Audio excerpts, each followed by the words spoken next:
This unmarked grave that Marjorie Bates and myself are laying flowers at is like all the other unmarked graves in this cemetery. It is the final resting place of some of our people, some of our ancestors.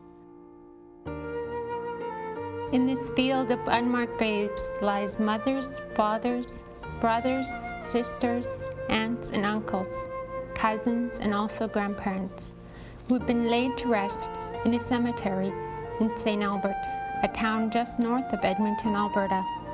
And in this episode of SUAANGAN, we'll be discovering how this all happened. Welcome to SUAANGAN. I'm your host, Janine Blake. The cemetery that you've just seen is actually the end to a much larger story. In fact, it's 3 stories.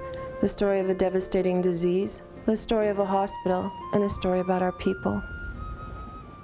In order to understand what happened, we need to look at what started the whole long journey for those people who are now buried in that cemetery of unmarked graves. It all started with what was called consumption and would later be named tuberculosis, and finally it was shortened to TB. TB has been around for a long time. Scientists have found traces of the disease in mummies. The wealth and famous of Europe were dying from consumption, or as we now call it, TB. This disease became part of the Romantic literary period of the late 18th and early 19th century. It was even considered a fashionable way to die, as amazing as that might sound. TB has been around Europe for many years and had worked its way through many of the populations there. The disease had claimed many lives, but during the process it had made much of the population who survived resistant to TB. But when the Europeans came to North America, they brought tuberculosis with them, and the Aboriginal population had never had contact with the disease. There was no natural resistance to the bacteria. What was considered a fashionable disease for poets and writers of the 18th and 19th century turned into a plague of death for the Aboriginal peoples of North America. This new bacteria was devastating. It weakened its victims, leaving them frail and pallid, with cheeks that were rosy with fever. In 1871, a census counted over 100,000 Aboriginal people who were infected, almost half the estimated population before the Europeans arrived. By 1909, rough estimates indicated that at least 1 out of every 100 would contract the TB. And TB was a disease that was difficult to detect in its early stages. Hilda Irish is an elder who had tuberculosis when she was younger. We traveled to Aklavik, Northwest Territories to visit with Hilda and ask her about the disease and how she found out she had TB. I didn't went to Edmonton for TB. They found out that I had TB only when I went up there. So they were good. They're good doctors. Ruby McLeod is an elder from Inuvik. We asked her to come to our studio to tell us about TB. First, we asked her how the disease was detected in her case. I think I had, when I started getting sick, it was, let's see, 55, I think, 1955. And they didn't find out till 57. So you were sick for 4 years? Yes, I was. How did you know you were sick? Were you tired or? Well, I was like, I didn't feel like doing anything, and then I started feeling pain, like from my waist down, and the pain is all in my legs from my waist down, and sometimes I don't know where that pain is. And I kept going to the doctor, and they would take x-rays and send me home, and it kept on and on like that. Jane Terrell is an elder from Aklavik who was sick in 1947, and the doctors claim that she didn't have TB. Jane says that they told her they didn't know much about TB back then. Well, I was sick in 1947, and they claim it wasn't TB it was TB or something. That's all they keep telling me here. And they didn't know much about TB then. And I don't know how it came along. All of a sudden, they start taking extras, and that's how come they found out that the whole family had it except one of my sisters and two of my brothers. Not only was this disease difficult to diagnose, it was also difficult to treat. Before the advent of modern antibiotics, many treatments were used, some of which were painful. When SUAANGAN returns, we'll speak with Ruby, Hilda, and Jane about the surgeries, operations, and treatments for tuberculosis that they endured years ago as TB patients.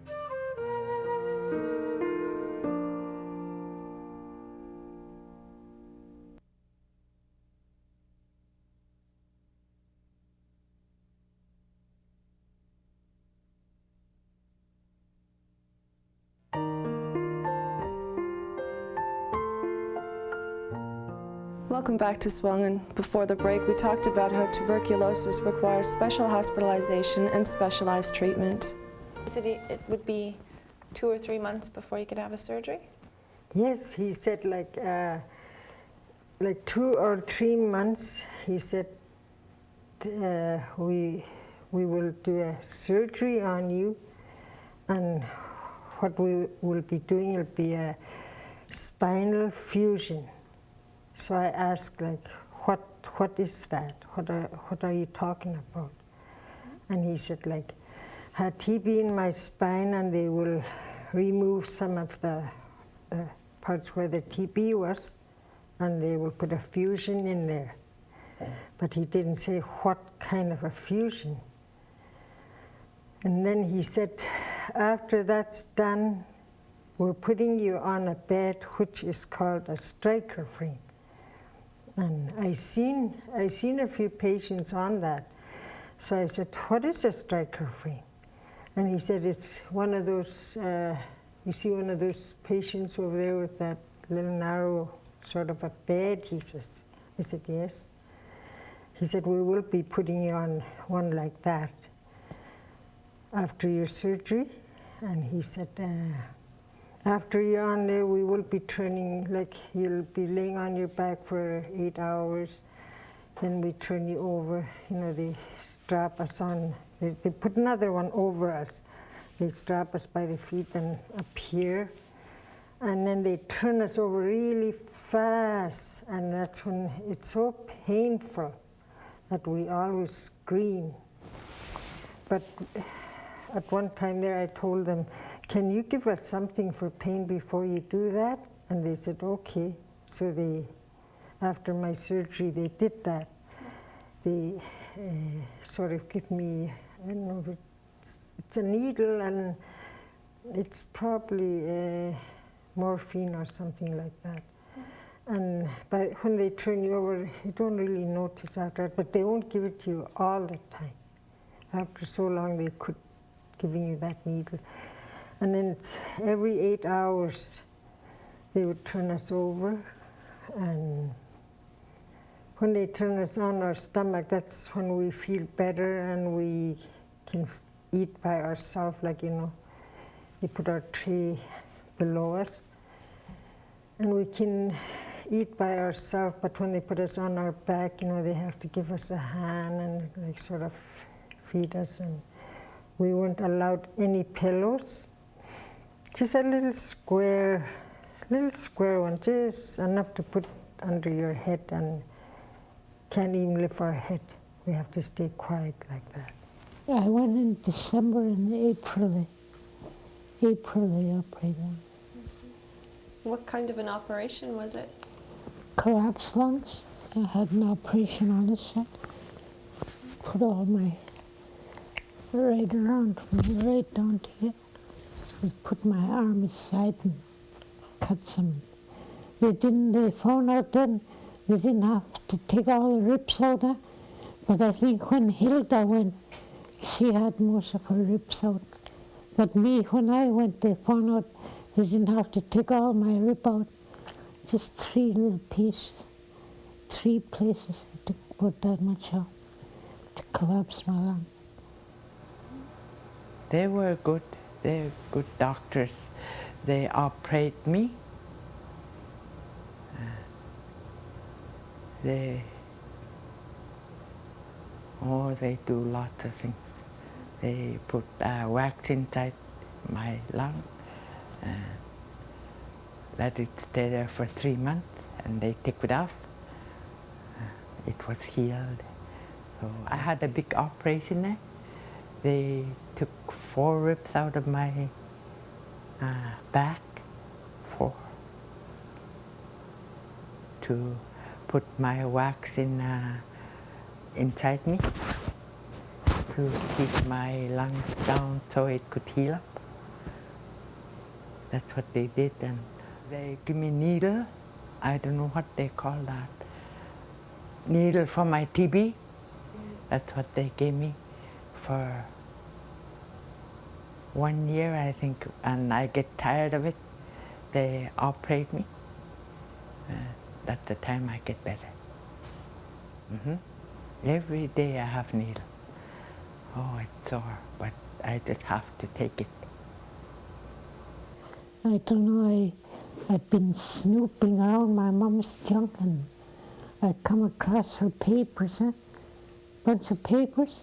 She always kept track of her bills and everything. And I don't know how come I pick around that. I know I shouldn't have done that. But I came across a letter that was written to them when I had my operation. And I suppose I've been really sick. They notify them that time you can't phone.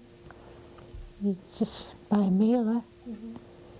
So that's how come I was really sick. I found out I was really sick when I had my operation. TB, once it invaded the body, could strike almost anywhere. Nothing was immune or safe. Although the lungs were TB's usual target, liver, bone, kidneys, and skin were frequently attacked as well. Each of the TB targets had traumatic results, and most often it was death. But treatment meant being hospitalized for surgery and rest, and specialized treatment was not available in the north. Hospitals, qualified staff trained to treat the disease were not available, nor were the facilities. A solution was required for the treatment of TB in the north, and the federal government came up with an answer. More of that story when we return.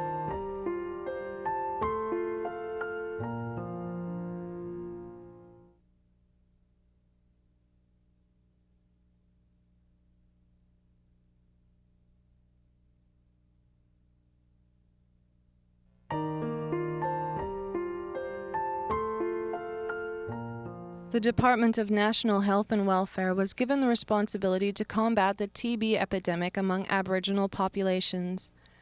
Their solution was to implement screening tests for the disease and set up a sanatorium in the south to treat the patients the screening found. Beginning in 1947, X-ray surveys were conducted across the north to identify infected people. Those with active TB were institutionalized immediately, and almost 80% of these patients were sent from their homes in the north to be treated in sanatoriums in the south, and a majority of these patients were Inuit. Yes, there was Ella and Susie Oliver, and lots of Kakmalak women from Copper Mine and Cambridge Bay and way from the east. They come around and I have to translate for them, translate for the doctors. Boy, I have a hard time to talk to them because we got different language. My word in Eskimo is different from them, and the Eskimos are different from us, and I barely understand what they're saying, but I could understand a little bit. That's how the doctors work at them Kakmalak. When they're in the hospital, they got no interpreter. All the Kakmalak people, they don't know how to talk in English. Nothing. Nothing. I kept going to them, and then finally when they took x-rays of my back, and I guess they sent it to Edmonton, and it took a long time before they found out. And then they finally, I guess they finally spotted something, and they said they were, no, they just called for me and they said to come to the hospital, and I was still in pain. And when I got to the hospital, I thought they just wanted to see me, and then they said they're putting me to bed, and I didn't want to, even though I was in pain. So anyway, they admitted me there, and after a while, I was there like 3-4 days, and then one of them came to see me and said, "We're sending you out to Edmonton." And I said, "To Edmonton?" And he said, "Yes."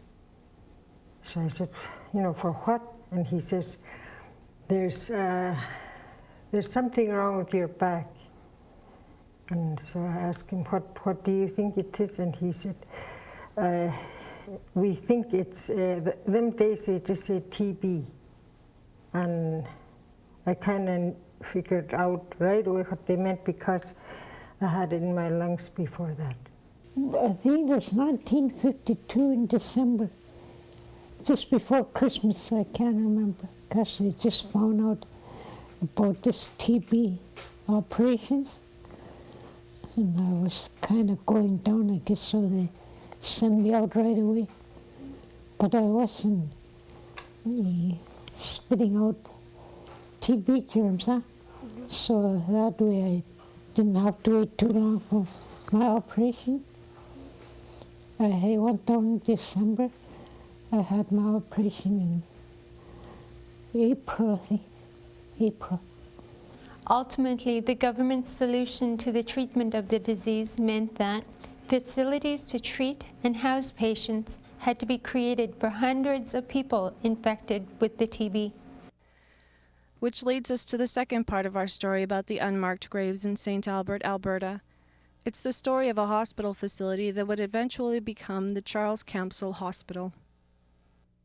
TB patients needed to be housed in their own facility, where the infection could be treated by specially trained and skilled professionals. And there needed to be a way to confine the spread and transmission of the disease. The solution that was finally settled on by the government of the time was that the hospitals be created for this purpose.